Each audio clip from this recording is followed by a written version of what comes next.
अ, सध्या ज्या जिल्हा परिषद आणि पंचायत समितीच्या अनुषंगानं निवडणुका होत आहेत, मी सर्वप्रथम सर्वच नागरिकांना आवाहन करतो की आपण हा मतदानाचा राष्ट्रीय हक्क आपण अतिशय मनमोकळ्या भयमुक्त वातावरणामध्ये बजावावा.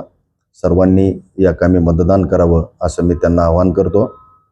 आपल्या परिसरामध्ये 7 जिल्हा परिषद गट आणि 14 गण पंचायत समितीसाठीचे अशासाठी मतदान होत आहे.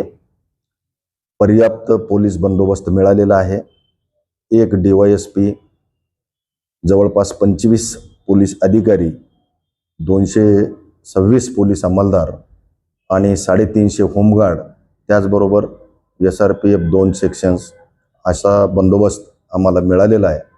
आणि प्रत्येक बूथवर व्यवस्थित रीतीनं पोलीस अंमलदार लावण्यात आलेले आहेत.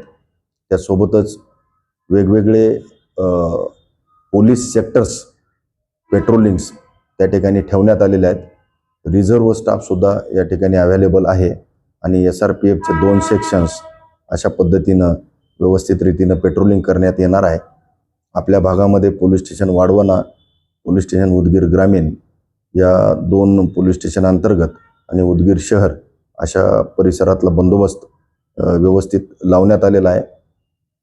त्याचबरोबर या व्यतिरिक्त अजूनही 3 पेट्रोलिंग ठेवण्यात आलेले आहेत. गावोगावी बैठका घेऊन सर्वांना शांततेमध्ये हे निवडणूक प्रक्रिया पार पाडण्याचं आवाहन पोलीस विभागाच्या वतीनं करण्यात आलेलं आहे. पुन्हा एकदा माझं नागरिकांना आवाहन राहील की आपण सर्वांनी मतदानाचा हक्क वेळेमध्ये त्या ठिकाणी केंद्रावर जाऊन बजावावा आणि व्यवस्थित पोलीस बंदोबस्त त्या ठिकाणी पार पाडतील. मतदानाला जात असताना मतदान केंद्राच्या मध्ये मोबाईल घेऊन जाऊ नये. 100 मीटर परिसरामध्ये जास्त वेळ थांबायचं नाही.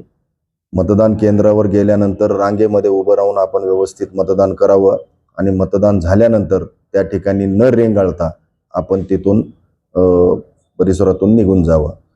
शांततापूर्ण वातावरणामध्ये मतदान प्रक्रिया आपण प्रशासनाला सहकार्य करून पार पाडायची आहे. आणि काही अडचणी असल्यास त्या ठिकाणी केंद्रावर असलेले पोलीस किंवा पेट्रोलिंगमधले पोलीस किंवा आमच्याशी आपण संपर्क करू शकता.